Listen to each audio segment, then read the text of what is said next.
El día 17 de la guerra en Irán y Teherán podría requerir un tercer líder supremo tras la muerte de su padre. En el liderazgo iraní antes de la guerra, el futuro del líder supremo Mojtaba Khamenei es muy debatido, según líderes locales. Dicen que está vivo y bien, pero según líderes de defensa de Estados Unidos está herido y probablemente desfigurado.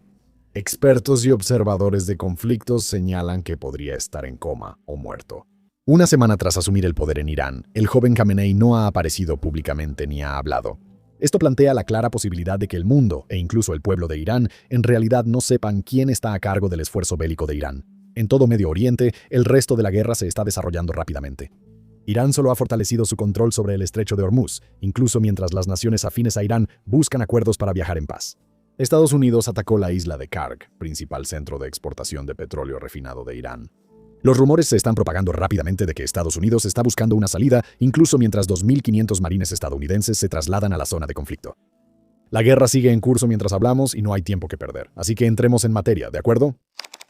El destino de Mujtaba tras la reciente designación de Mojtaba Khamenei, de 56 años, como líder supremo. El 8 de marzo, observadores veteranos entendieron que Irán se estaba atrincherando, no rindiéndose. Un asesor y financiero de confianza que había asistido a su padre durante décadas, ya se rumoraba que Mojtaba no estaba en la lista de favoritos de sucesión de su padre incluso antes de que comenzara la guerra actual con Estados Unidos e Israel. En cambio, Mojtaba era un representante de algunas de las facciones de combate más radicales de Irán, las fuerzas de represión interna conocidas como los Basij, a quienes Mojtaba controlaba prácticamente por sí mismo, y el cuerpo de la Guardia Revolucionaria Islámica, donde tuvo relación cercana con el difunto general Qasim Soleimani y su sucesor, Hossein Taeb. Aunque parezca increíble, era sabido que Mojtaba era más radical que su padre y apoyaba abiertamente las armas nucleares iraníes, cosa que su padre siempre negó públicamente.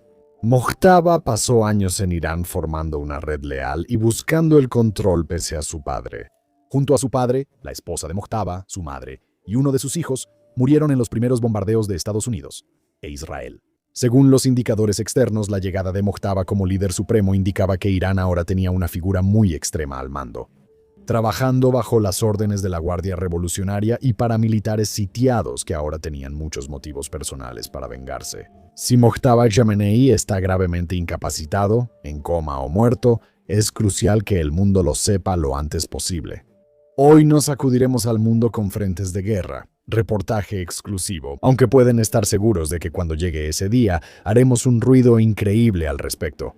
Pero cuando Mojtaba fue elevado, medios internacionales ya sugerían dudas sobre su salud. Al principio se dijo que murió en la primera ola de ataques, y las muertes de personas cercanas a él en ataques donde se cree que estuvo presente sugieren que era poco probable que escapara ileso.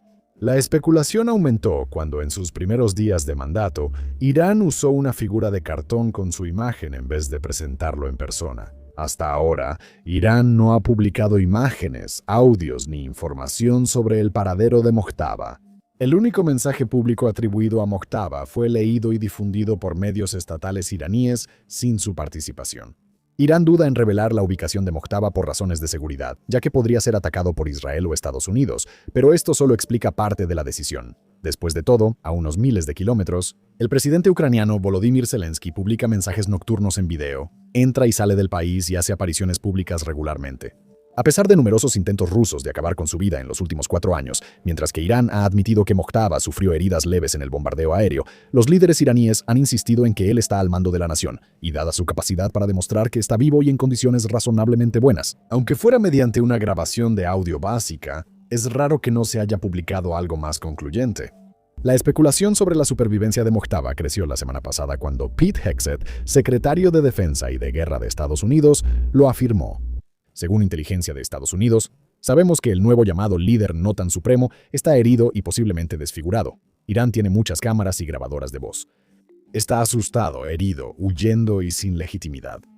Fin de la cita. Inteligencia israelí y funcionarios iraníes anónimos confirmaron que Mojtaba está mucho peor de lo que admite el régimen iraní. Figuras iraníes dijeron a The New York Times que Mojtaba estaba alerta, refugiado en un lugar seguro con comunicación limitada y tenía heridas en las piernas. Opositores iraníes en el extranjero dicen que él está en coma y desconoce que fue nombrado líder supremo. Hablando con la prensa durante el fin de semana, el presidente de Estados Unidos, Donald Trump, sugirió sobre Mojtaba, cito, he escuchado que no está vivo. Un periódico kuwaití informó el domingo que, según una fuente cercana al nuevo líder supremo iraní, fue trasladado a Moscú para una cirugía de emergencia. En resumen, simplemente no tenemos claridad sobre el estado de Mojtaba, al menos no todavía. Observamos una convergencia de análisis entre Estados Unidos, Israel, presuntos informantes y fuentes de la oposición iraní y otros. Considerando los extremos, ¿qué es probable aquí? Aunque es más probable que Mojtaba Jamenei esté vivo de alguna forma, la mayoría de los relatos sobre su paradero y estado han coincidido en la idea de que está en mal estado, aislado. E incluso si está consciente, probablemente no es la persona que toma las decisiones en Irán a diario. Eso plantea una pregunta sumamente importante. Si Mojtaba no está tomando las decisiones, entonces ¿quién lo está haciendo aquí? La respuesta puede estar en los grupos que ayudaron a elevarlo al liderazgo, la Guardia Revolucionaria, las fuerzas paramilitares basillíes y las facciones más conservadoras de Irán, aunque menos radicales. Figuras iraníes como el presidente Masoud Pezeshkian y el líder de Seguridad Nacional Ali Larijani son responsables de una gran parte de las declaraciones públicas y los asuntos internacionales que salen de Irán. No está claro si esos líderes pueden controlar directamente al ejército iraní. Irán adoptó la estrategia de defensa mosaico, que busca hacer al país más resistente a ataques que destruyan el mando y control. En esta estrategia, Irán se divide en unidades militares descentralizadas, cada una con control sobre zonas, aliados paramilitares y recursos propios. Esas unidades reciben instrucciones generales desde arriba, pero después de eso, básicamente actúan por su cuenta. Por un lado, eso ayuda a asegurar que el ejército de Irán pueda seguir funcionando incluso cuando personas como el líder supremo sean asesinadas. Sin embargo, es complicado controlar esas fuerzas en mosaico tras descentralizarlas. Los líderes iraníes ya han sugerido que algunas de las acciones de Irán, como los ataques generalizados a la infraestructura energética del Golfo, pueden haber sido resultado de las fuerzas en mosaico, tomando decisiones sobre la guerra, con un líder supremo de línea dura que legitima el poder y órdenes de la Guardia Revolucionaria de Irán y el Basij. Existe riesgo de que esas fuerzas sean menos receptivas a líderes civiles moderados.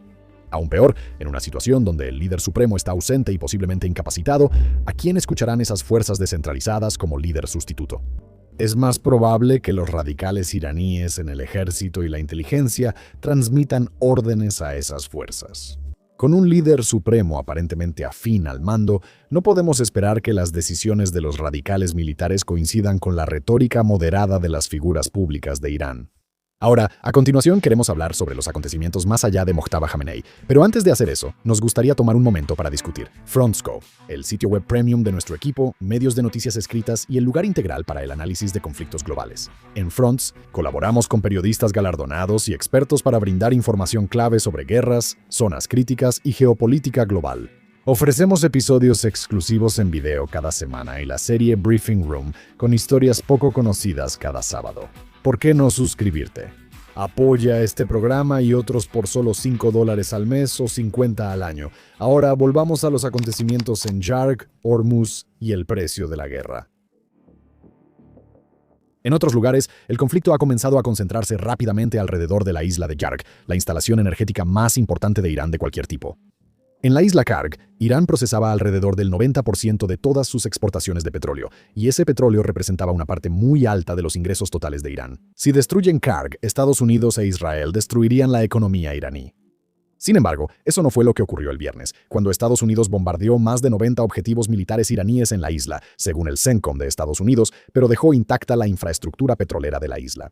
CENTCOM informó que Estados Unidos destruyó almacenes de misiles y minas marinas, entre otros objetivos. Mientras Irán confirmó que toda la infraestructura petrolera había sido preservada más temprano ese día, Donald Trump había amenazado con bombardear directamente la infraestructura petrolera de la isla, a menos que Irán pusiera fin a sus ataques contra barcos en el estrecho de Hormuz, pero esos ataques solo han continuado hasta el momento de escribir esto. También citando a Trump hablando sobre la isla Karg en una entrevista el sábado, podríamos golpearla unas cuantas veces más, solo por diversión. ¿En qué mundo vivimos, verdad? Aunque los ataques de Washington a la isla pueden verse como una amenaza, y probablemente así sea. Hay pruebas crecientes de que Estados Unidos podría tener otros planes para la isla, además de destruir su infraestructura. Estados Unidos ordenó enviar 2.500 marines y 2.500 marineros al Medio Oriente en un grupo de asalto anfibio el viernes. Son el primer indicio de que Estados Unidos podría colocar formalmente tropas en Irán. Aunque 2.500 marines, sus barcos, aviones de combate y el poder aéreo estadounidense en la región no son poca cosa. No son una fuerza lo suficientemente grande como para atacar directamente el territorio continental iraní. Tampoco son la fuerza ideal para tomar y limpiar lentamente de minas el estrecho de Hormuz.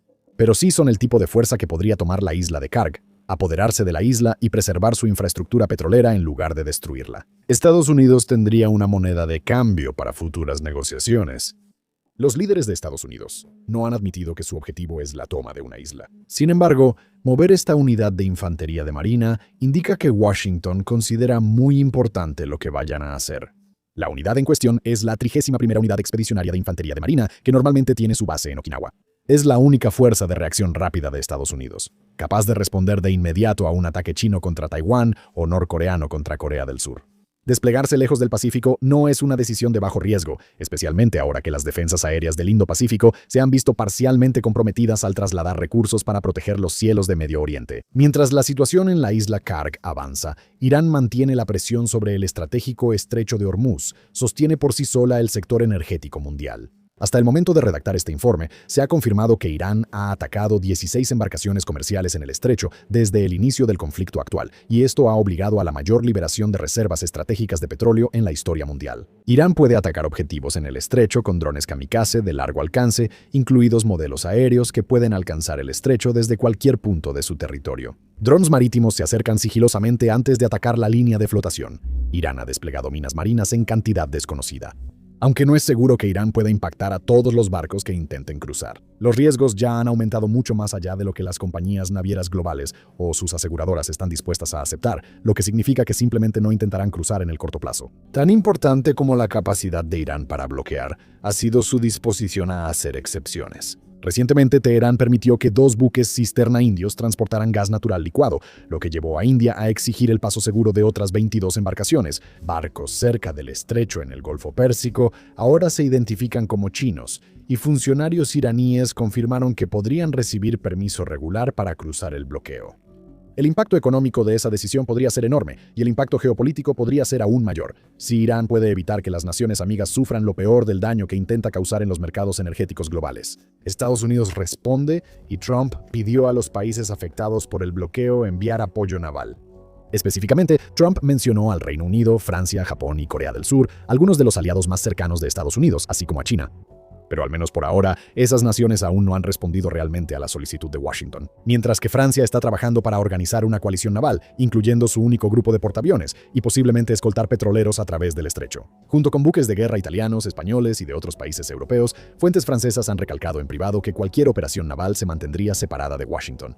Y hasta ahora, el presidente francés Emmanuel Macron ha indicado que la escolta de barcos solo sería posible una vez que el conflicto se estabilice. El liderazgo de Japón señaló que la constitución actual del país impediría que sus fuerzas de autodefensa participen, mientras que los líderes británicos enfatizaron el compromiso actual del Reino Unido con la desescalada. Y Corea del Sur no quiso dar apoyo concreto. Una recepción tibia como esa por parte de algunos de los socios más cercanos de Estados Unidos es una clara indicación de que el bloqueo en curso no es suficiente para generar apoyo a las operaciones de Estados Unidos e Israel. Recientemente afectados por todo tipo de acciones de Trump y escaladas en todo el mundo, desde Groenlandia hasta Venezuela e incluso Canadá, esas capitales amigas de Estados Unidos no están precisamente ansiosas por comprometer a sus tropas. Tras una ola de insultos de Trump a países europeos que no respaldaban totalmente a Washington, sobre todo Gran Bretaña, la situación de Washington no mejora porque no se sabe públicamente cuál es el plan para controlar y asegurar el estrecho. Aunque los marines estadounidenses ayudarían a asegurar las islas periféricas de Irán, asegurar el estrecho requeriría muchas más tropas. Esas tropas deberían asegurar y luego defender partes clave de la costa iraní contra cientos de miles de soldados y paramilitares iraníes. Trabajan para interceptar drones aéreos y evitar el lanzamiento de drones y lanchas rápidas en el agua. Expertos calculan que una coalición naval requeriría 1 o 2 buques de guerra por petrolero, o una docena para escoltar convoyes por el estrecho, según el Wall Street Journal. No se sabe que EU considere desplegar tantas tropas, aunque Trump prometió reabrir el estrecho. Sin compromisos claros de Estados Unidos, Europa y socios del Indo-Pacífico, podrían verse envueltos en una intervención insuficiente. Y de nuevo, eso sería si esas naciones socias quisieran participar en cualquier circunstancia. En el día 17 de la guerra con Irán, la situación sigue incierta y el destino de Mojtaba Khamenei es tema de debate. Irán podría no controlar a sus fuerzas descentralizadas, sobre todo si Mojtaba ya no está. Aunque el poder aéreo de Estados Unidos e Israel domina los intercambios tácticos, no basta para romper el bloqueo del estrecho de Hormuz. La toma de la isla de Harg podría cambiar el rumbo, ¿o no? De cualquier manera, volveremos pronto para discutir lo que sigue y, como siempre, gracias por vernos.